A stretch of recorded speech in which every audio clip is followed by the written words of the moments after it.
O Capital, Karl Marx, livro 1, editora Boa Tempo, edição 2013, página 97 a 99. Prefácio da terceira edição alemã. Não foi possível a Marx aprontar esta terceira edição para ser impressa. O colossal pensador, ante cuja grandeza se curvam até seus próprios adversários, morreu no dia 14 de março de 1883. Nota. Por exemplo, Zeitung, número 75, 16 de março de 1883, escreveu: Nossa escola mais recente da economia política tem um pé calcado sobre os ombros de Marx, que exerceu sobre a política interna de todos os estados civilizados uma influência mais permanente que qualquer dos seus contemporâneos.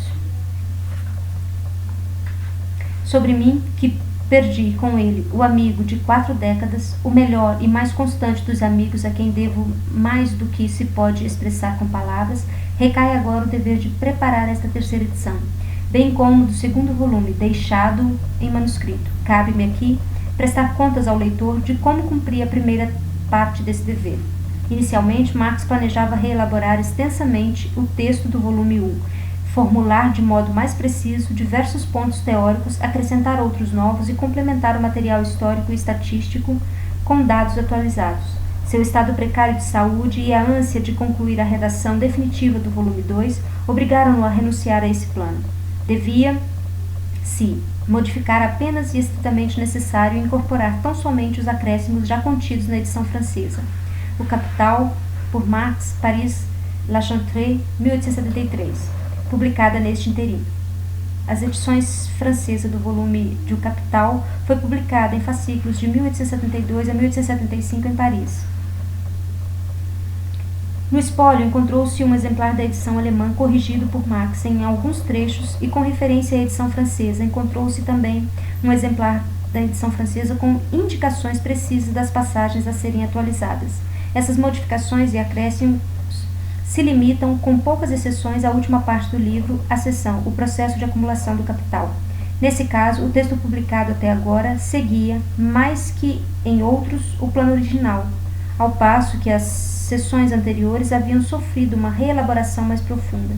O estilo era, por isso, mais vivo, mais resoluto, mas também mais descuidado, salpicado de anglicanismos e, em certas passagens, obscuro.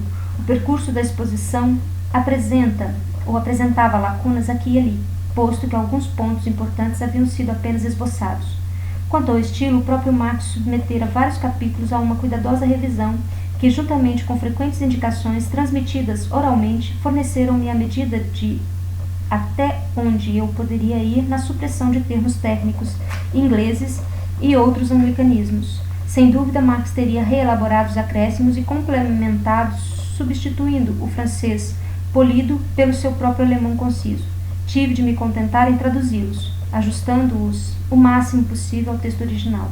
Nesta terceira edição, portanto, nenhuma palavra foi alterada sem que eu não tivesse a certeza de que o próprio autor o faria. Jamais sequer me ocorreu introduzir em O Capital o jargão corrente em que se costumam expressar os economistas alemães, uma mixórdia que, por exemplo, chamam da dor de trabalho. Aquele que, mediante pagamento em dinheiro, faz com que outro lhe forneça trabalho, e receptor de trabalho, aquele de quem o trabalho é tomado em troca do salário. Nota.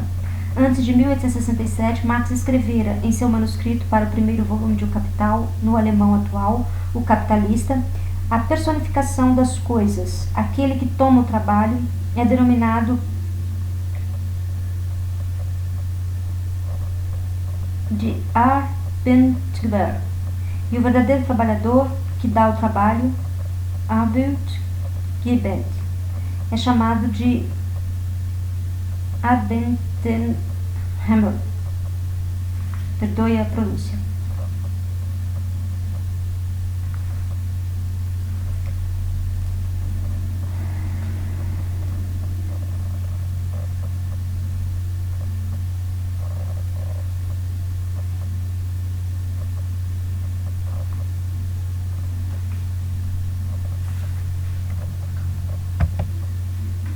Também em francês se emprega tal palavra, na linguagem correta, no sentido de ocupação, mas os franceses taxariam de louco, e com razão, o economista que quisesse chamar o capitalista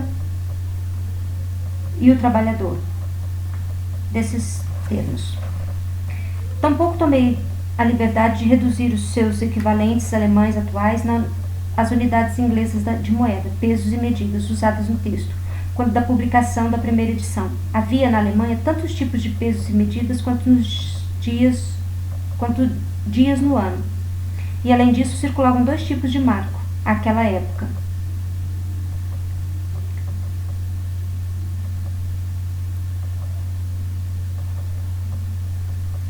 Nota. Somente a partir de 1876, o marco imperial se tornaria a unidade monetária única no Império Alemão, com o valor equivalente a 0,36 gramas de ouro. Nota do tradutor. O marco imperial só valia na cabeça de Südberg, que o inventava no fim dos anos de 1830. 2 tipos de florim. E ao menos 3 de thaler, entre os quais havia um denominado novo 2/3. Nota. Moeda de prata do valor de 2/3 de thaler, em circulação em diversos estados alemães entre o fim do século XVII e a metade do século XIX. Nas ciências naturais prevalecia o sistema métrico, no mercado mundial os pesos e medidas ingleses. Nessas circunstâncias, as unidades inglesas de medida se impunham necessariamente a uma obra cujos dados factuais tinham de se basear quase exclusivamente nas condições industriais inglesas. E essa última razão permanece decisiva ainda hoje, tanto mais que as condições referidas não sofreram maiores modificações no mercado mundial, e particularmente nas indústrias mais significativas. Ferro e algodão prevaleceram até hoje quase exclusivamente pesos e medidas ingleses. Nota. Conferir tabela de conversão de pesos e medidas que será apresentado na página 879, nota do tradutor. Por fim, uma última palavra sobre o método pouco compreendido que Marx emprega na realização de citações. Quando se trata de dados e descrições puramente factuais, as citações, como as dos livros azuis ingleses, servem evidentemente como simples referências comprobatórias. O mesmo não ocorre quando são citadas teorias de outros economistas. Nesse caso, a única finalidade da citação é de estabelecer onde, quando e por quem foi enunciado claramente pela primeira vez um pensamento econômico mencionado no decorrer da exposição. A única coisa que importa nesses casos é que a ideia econômica em questão tenha relevância para a história da ciência, que seja a expressão teórica mais ou menos adequada da situação econômica de sua época, mas o fato de ser citado não implica de modo algum que esse enunciado tenha valor absoluto ou relativo do ponto de vista do autor, ou que já se encontre historicamente ultrapassado. Tais citações, pois, não constituem mais do que um comentário ao texto, tomado da história da ciência econômica, e registram cada um dos progressos mais importantes da teoria econômica, de acordo com a data e o autor. E isso era muito necessário numa ciência cujos historiadores até hoje se destacam apenas pela ignorância tendenciosa, quase digna de arrevistas. Compreender-se-á, então, porque Marx, em sintonia com o pós-fácil da segunda edição, apenas muito excepcionalmente cita economistas alemães. Espero que o segundo volume possa ser publicado no transcorrer do ano de 1884. Friedrich Engels, Londres, 7 de novembro de 1883.